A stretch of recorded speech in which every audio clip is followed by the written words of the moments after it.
بسم اللہ الرحمن الرحیم۔ حدیث نبوی صلی اللہ علیہ وآلہ وسلم ہے کہ کھانے کی چیز اگر گھر میں نہ ہوتی تو نبی پاک صلی اللہ علیہ وآلہ وسلم کیا فرماتے؟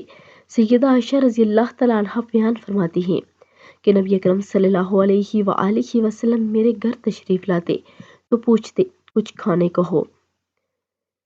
کھانے کو ہے تو میں کہتی نہیں، تو آپ صلی اللہ علیہ وآلہ وسلم فرماتے ٹھیک ہے، تب میں روزے کی نیت کر لیتا ہوں۔ ایک دن آپ میرے پاس تشریف لائے تو میں نے عرض کیا اللہ کے رسول صلی اللہ علیہ وآلہ وسلم کچھ تحفہ آیا ہے۔ تو آپ نے پوچھا کیا چیز؟ میں نے عرض کی حیث یعنی کھجور اور مکھن سے بنا ہوا حلوہ۔ تو آپ صلی اللہ علیہ وآلہ وسلم نے فرمایا میں تو صبح سے روزے سے تھا، تب آپ نے یہ کھانا تناول فرما لیا۔ اگر ویڈیو اچھی لگے تو لائک، شیئر اور سبسکرائب کر دیں۔ جزاک اللہ خیر۔